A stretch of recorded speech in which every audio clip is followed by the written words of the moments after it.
During this tough time of lockdown, let us all cooperate with government and obey the orders. Stay home, stay safe, keep social distance to break the chain of disease spreading. VSR Tech Info wishes you all good health.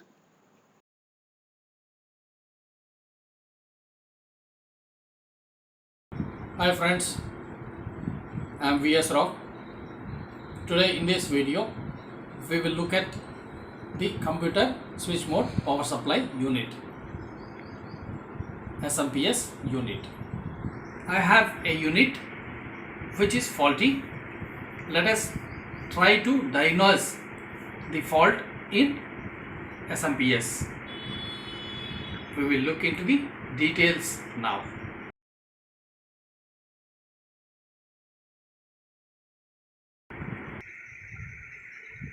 This one is the computer switch mode power supply unit, SMPS.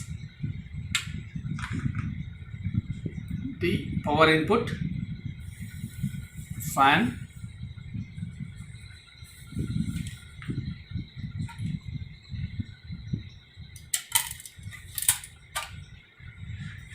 these are the output voltage, various connectors which will go on to the motherboard.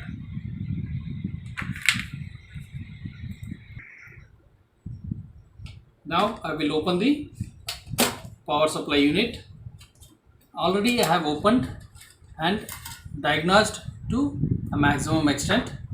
I want to make a video and show you how I have diagnosed.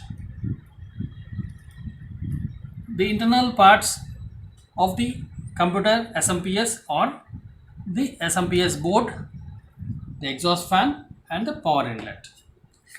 The cables which carry various output voltages through the connectors to the motherboard. Now I have already removed the power input connections, which is phase, neutral and ground, and I am removing the power circuit board.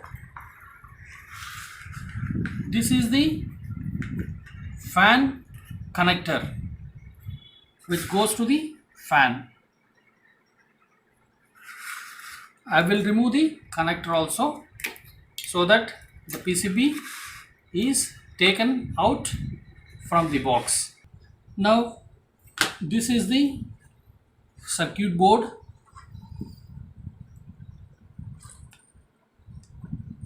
I will go through the functional description of the SMPS and the connections in this circuit board.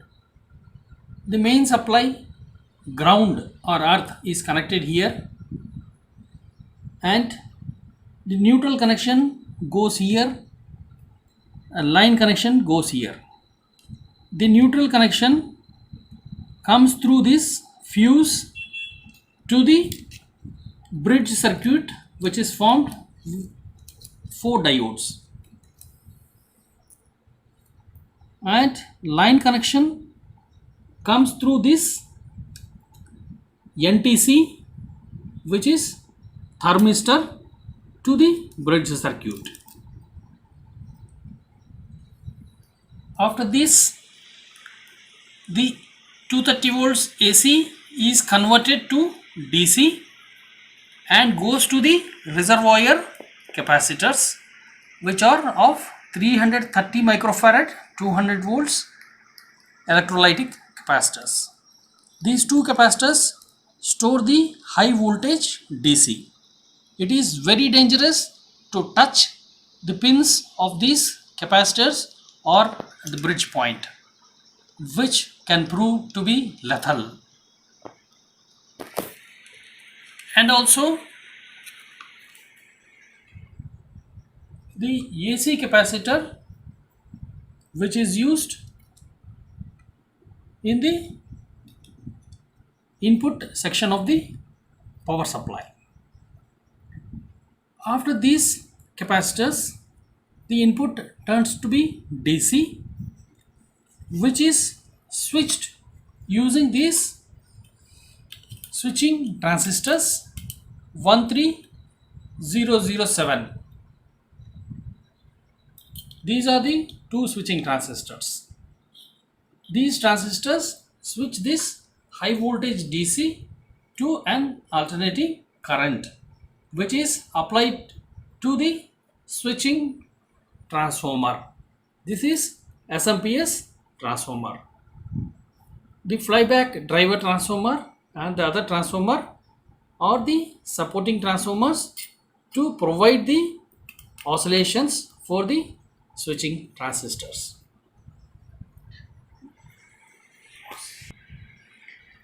The other end, that is the secondary end of the SMPS transformer, is connected with the rectifier diodes. These are the two diodes, Schottky barrier diodes and a MOSFET. These Schottky barrier diodes are the fast recovery diodes connected to the secondary end of the SMPS transformer. The DC thus formed at the end of the secondary is now applied to the LC circuit, that is inductance and capacitance circuit, which is used as a filters to filter out the ripples on the DC. And the various DC voltages, that is 12 volt, minus 12 volt, 5 volt, 3.3 volt, is derived at this output section and connected with the cables to the connectors. For the operation of the SMPS, the heart of the circuit is this SMPS oscillator and controller IC. This provides the oscillations that are required to the switching mode transistors, and the feedback is extracted from the switching circuit back to the input to the oscillator, which adjusts the pulse width modulation and corrects the voltages. Here there is an optocoupler which is used to connect the output and input feedback.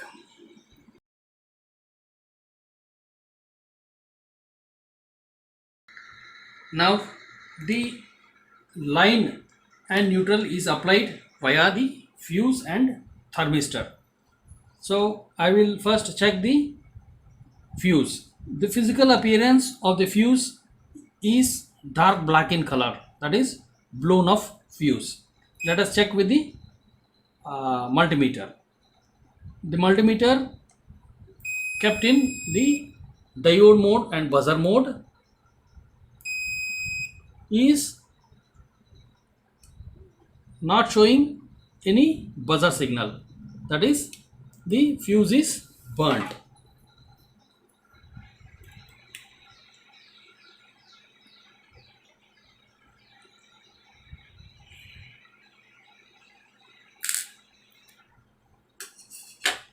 Now next I will be checking the thermistor. Thermistor is NTC, that is negative thermal coefficient. NTC thermistor 5D is the number written on this. To check the thermistor, we need to touch the two pins of this thermistor with the multimeter connected in buzzer mode. It should give some value. Let us see.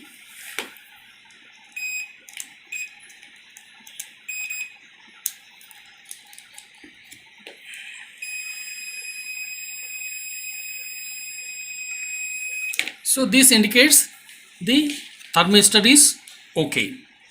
Now after this thermistor, we need to check the 4 diodes which are bridge rectifier diodes.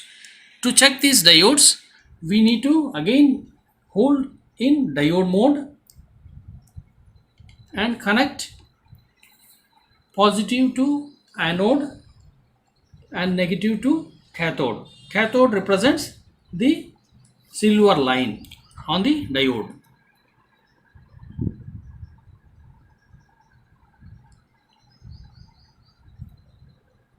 Now multimeter shows 0.543. This is forward bias. Changing the polarity of the multimeter should not give any indication on the multimeter. That is reverse bias, diode should not conduct. So this test says diode 1 is okay. Likewise, I will be checking diode number 2. Forward bias, conduction is there, and reverse bias, the conduction is not there. So similarly, I have checked all the 4 diodes and these are okay. Now to check the capacitor, it is advisable that the capacitors to be removed from the circuit board and checked with a multimeter or a ESR meter. Now I will show in the circuit itself. Keeping in diode mode, I will first connect onto capacitor 1. So it beeps for some time and goes to 1. Now I will change the polarity. It beeps for short duration and goes to open. So that indicates the capacitor is okay. But preferred method is to remove the capacitance from the circuit and check it offline. So these 2 capacitors are also okay. Now these are the DC electrolytic capacitors. Now how to check the AC capacitance? So AC capacitance should be open when we check with a multimeter. So this capacitor is also okay.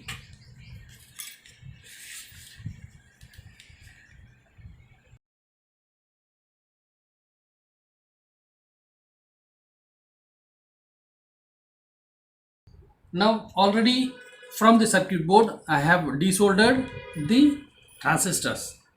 So I will open from the circuit. So these are the 2 switching transistors numbered 13007.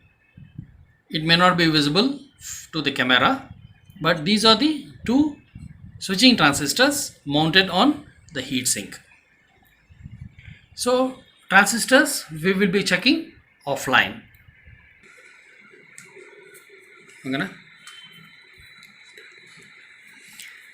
So 13007 is a NPN transistor. This is a power transistor, and the pins is base, collector and emitter. The center pin is the collector pin. Here now if you see, this is base, this is collector and this is emitter. Now to check the transistor, we have to keep multimeter in diode mode, and since this is NPN transistor, the base we will keep the negative lead and collector positive lead. The multimeter does not show anything. Now we will change the multimeter pins. Base and collector is now showing. This is forward bias, collector forward bias, and keeping base positive, when we see the emitter will show the positive bias reading. Now if we reverse base negative and emitter as positive, will not show anything, and the collector and emitter should be open, both sides. This shows that the transistor is okay. Now we will check the other transistor. Keeping base positive, collector, it is showing short. Keeping base positive, emitter is also shown short. Now collector and emitter is also shown short. We'll change the lead position. Collector and emitter is also shown short. Now connecting base negative, that is black lead, and collector positive lead is also shown short. Likewise, base negative and emitter positive lead is also showing short.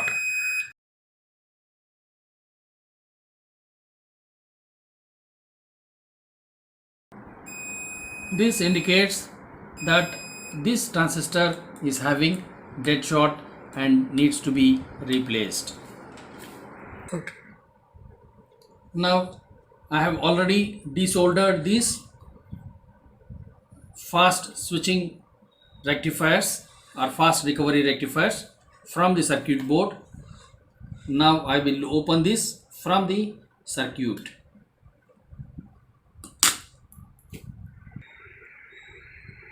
Now on this heatsink there are three components which look like the ICs, but basically these two are the rectifiers. These are Schottky barrier rectifiers, and this one is the MOSFET 60N03 number is the MOSFET, and YM3045N this one, and MOSP F16C20S this are the Schottky barrier rectifiers. Now I will show you the method how to test this. Now coming to MOSPE F1620C, this is a common cathode configured Schottky rectifier diode. Pin number 1, pin number 2 and pin number 3 are the 3 pins for the common cathode Schottky rectifier. Now to test MOSFET, I will place the black terminal on pin number 2, and on pin number 1 I will connect the positive lead. The multimeter kept in diode mode shows the value which is forward bias for this diode. Now I will change the lead and connect to pin number 3, the positive lead. This will show the other diode which is in forward bias. Now pin number 2 I will connect the red lead, and black lead I will connect on pin number 1 which is reverse biased for the top diode which is not shown. Now I will connect black lead to pin number 3 which is also not indicating on the multimeter. So reverse bias of the diode and forward bias of the diodes are working as desired. This rectifier diode is okay.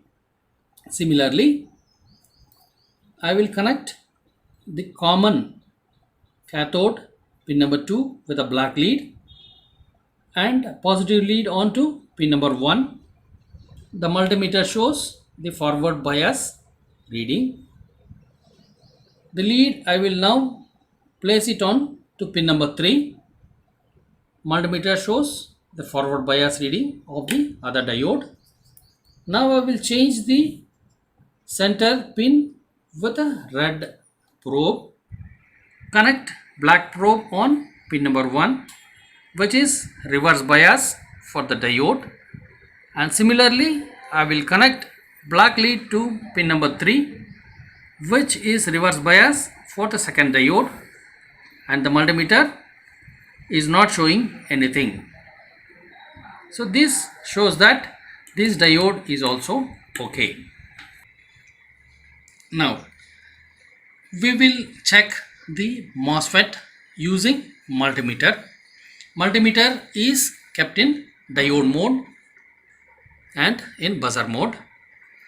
Now to check the MOSFET, we will use on state, that is charging capacitor test. This test shows that when the source is kept with a black probe, that is negative, and the drain is connected with the positive lead, the multimeter will not show any indication, that is drain and source is not connected, open. Now when the gate is touched with the positive lead, the capacitance of the MOSFET charges. Now the positive lead, that is red probe, is placed onto the drain lead. The multimeter shows the indication and the buzzer is given, which indicates that the drain and source is short. I will change the polarity of the drain and source, which will also indicate the short between drain and source. Now I will discharge this capacitance by touching the gate and drain with a hand. Again I will connect the black probe to the source and red probe to the drain, which will not give any reading, that is gate and drain, so source and source and drain is open. Again after touching the gate, MOSFET capacitance charges, which is indicated by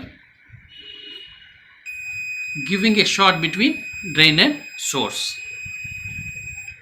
This how the MOSFET is to be tested, and this confirms that the MOSFET shown here is in working condition.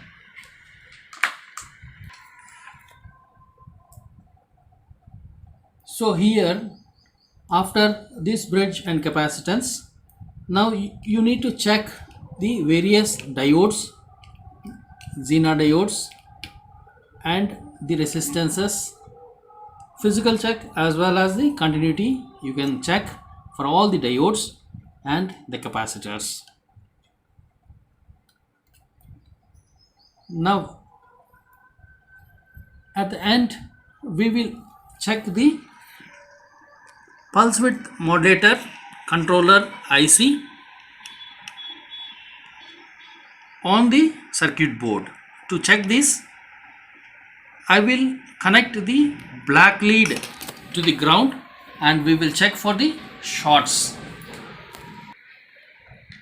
This PWM controller IC HS8108B is a 20 pin IC. 15th pin is the ground pin. I will be connecting the black probe onto the ground pin and we will check for any shorts.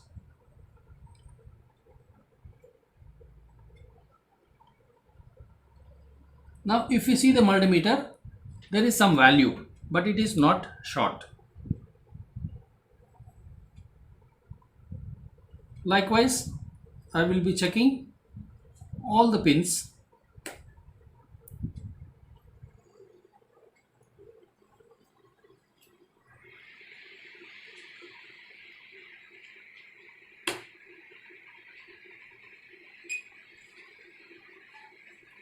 This indicates that the PWM IC is okay. There are two transistors STC945 which are NPN transistors connected near to the PWM controller IC. These two transistors in turn will drive the SMPS circuit for the oscillations. Now, during the onboard testing, I found out one of the transistor is faulty, which I have desoldered. I will remove this from the circuit and show you how to test this transistor.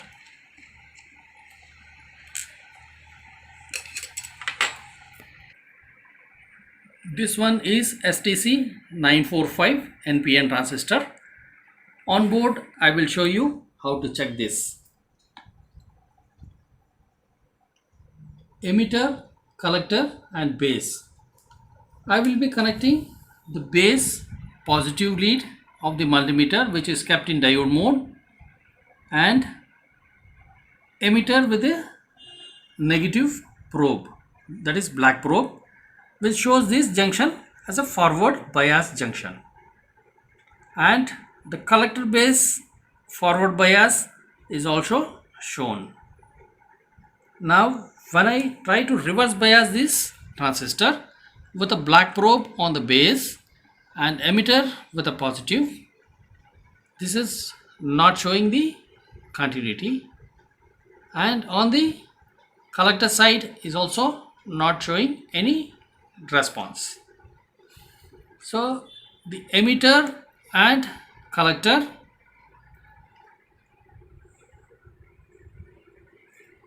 this indicates that the transistor is okay on the board.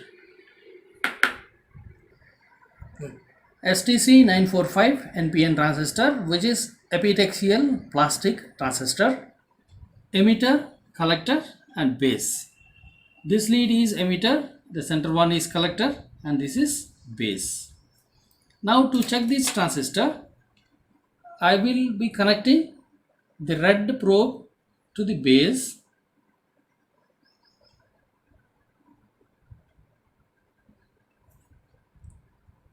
and emitter shown forward bias, and the center collector is forward bias.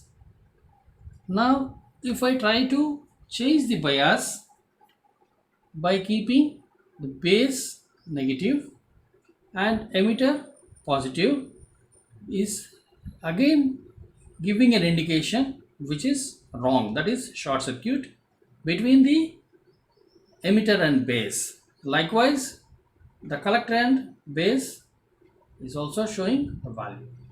This transistor is thus faulty, need to be replaced in the circuit. Now another important component in this SMPS circuit is the optocoupler. EL817 or PC817 is the optocoupler, which is a 4-pin device. Pin number 1 and 2 is having an internal LED, and between pin number 3 and 4 is the transistor NPN without base. Now to identify the pin number 1, there is a dot marked on pin number 1, which is a small dot. This is pin number 1, pin number 2, pin number 3 and pin number 4.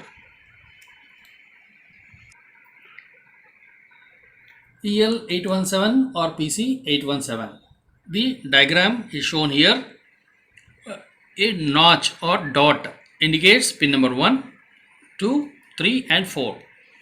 Between pin number 1 and pin number 2, the internal LED is formed. Between pin number 3 and 4 is an NPN transistor without base. The optical energy drives the base of this transistor. So here to test the optocoupler, we will connect pin number 1 with a positive lead and pin number 2 with a negative lead. The multimeter shows the forward bias. Now we will change pin number 1 with a negative lead and pin number 2 with a positive lead. The multimeter shows the reverse bias. Now connecting multimeter between pin number 3 and 4.